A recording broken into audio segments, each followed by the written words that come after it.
28th. Ed, would you like to start? No, you must be disappointed with that, but your team pushed it all the way, but obviously went all the way in the shootout and can't go over the line. Yes, of course, when you lose a game, when you lose on penalties, you're always disappointed on the other side. I'm delighted with the second half performance today, especially after the first half performance. It was really bad.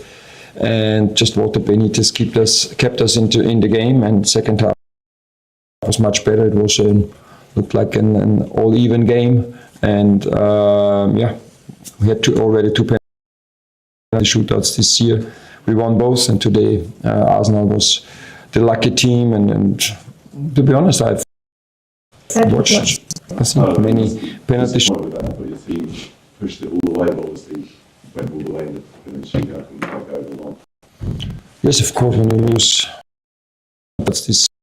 We won both, and today Arsenal was the lucky team. And to be honest, I've watched, I think, penalty shootouts in my life, but I can't remember having seen so many well-taken penalties. Yeah, and then it's always somebody has to miss. Today it was our players, but nobody to blame.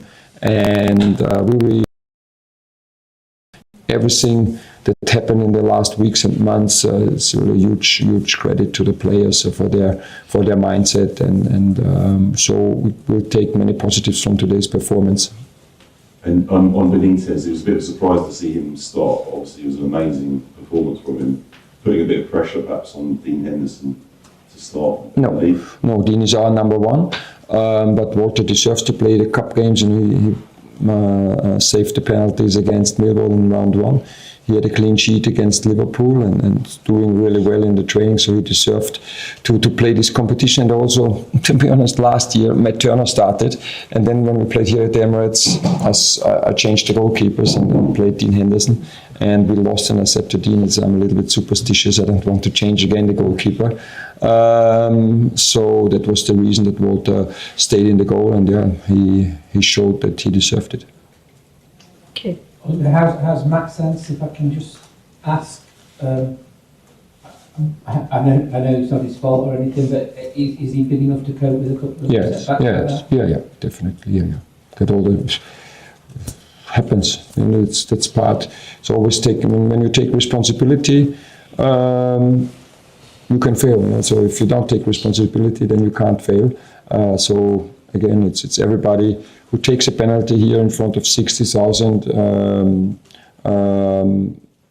shows a great personality. And then again, it's part of football that you miss, and many big players missed a few penalties, and he will be fine. Bobby. Hi, Oliver. Can I just check on Chris Richardson? How is he? Yes, he got a knock on his foot, or stamped on his foot, and had to be stitched. I don't know how many stitches, but a few. But doctor told me it doesn't look so bad. So I'm always hopeful, and of course we have to be hopeful. So I don't know if he will be okay for the Tottenham game, but I'm still hoping that he will be back then against Fulham, because of course, as mentioned, we have 16 on-field players, and we can't allow to miss someone else.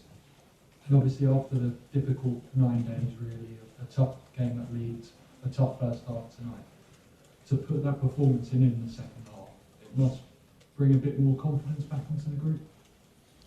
Yes, I hope so, yeah. And we will, again, the next 2 days, they don't hear anything.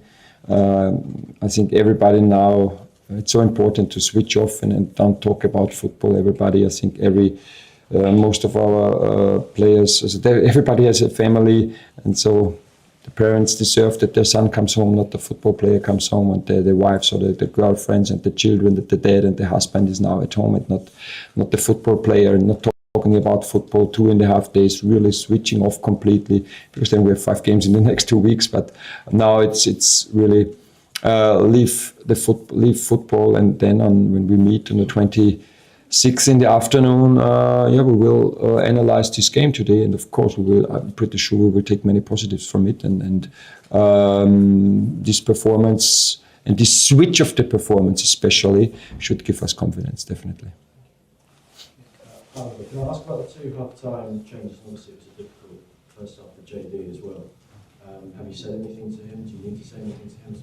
He's a young player, I'm sure. Yes, not today, so, but of course I will talk to him. But again, the next 2 days, I'm talking every day to the players, so they don't want to hear me every day. And yeah, I will have to talk to him. But that's you have to learn. Yeah, it's when you play with 19 in the Premier League, and then you play the top players like Martinelli or then Trossard, and then he didn't play but then it's a challenge. Yeah, and we will support him. He will get all the support and to learn from this game.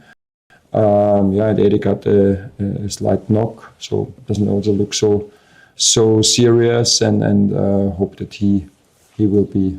I'm sure he will be back for the Tottenham. Like sooner or later, this team's going to explode.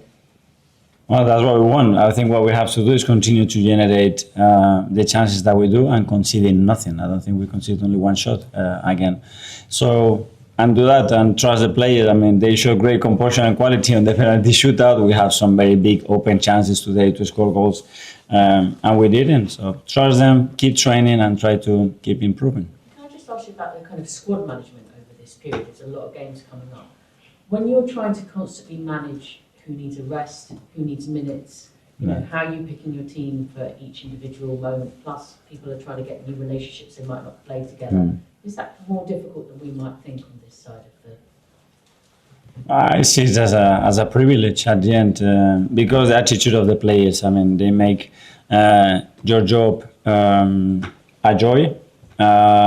We had situation where we didn't have a choice, and up front for many months we have a situation, and now we have a situation in the back line.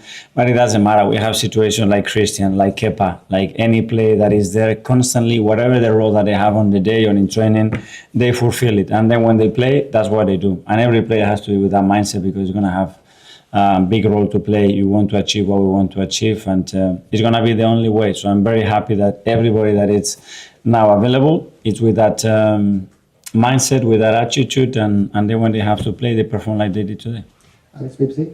Hi, Mikel. You looked pretty animated today in your technical area. Was that the frustration at the margin not being bigger, it being a semi-final, or the changes, or a combination? Did you feel more invested in this game? Well, yeah, obviously I wanted a bigger margin because I know that it's a team that doesn't need much. In 1-2 passes, they can attack your box and hurt you. And we discussed that as well. And then because I wanted to keep everybody on their toes and alive and understand the importance of the game. And the margins are very small when you want to win trophies, until we have to pay attention to every detail to achieve that. Okay, a couple more on Palace. We'll go with Ed Guardian.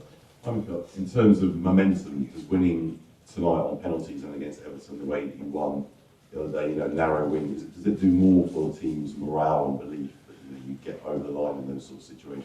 Yeah, you have to win in different situations and contexts, and we had two very difficult games. We managed to beat them. Again, the margins should have been bigger, and that's something that we have to improve and be better at. But as well, credit to the boys that every 3 days they are performing at the level that they're doing. Tom for London. Mikel, it's the first start for Gabriel Jesus, I think, in 345 days. Yeah. So I'm just curious as your thoughts on how he performed on that. So happy, and it was his 100th appearance today, I believe, and that explains the journey that he has. A lot of bumps in that road, but I pray with an incredible resilience, fight, and the spirit that 11 months after he's able to perform in the manner that he did. So great to have him back. And just quickly, if I'm on Christian Norgard, it's rarely started so far in the team, but came in tonight, played the 6th role, really important role in the side. How do you feel? Very well, and he did very, very well. But no surprise, when we brought him and we had those discussions, he understood perfectly what his role was. He's someone that, like Kepa, does everybody around the team much better.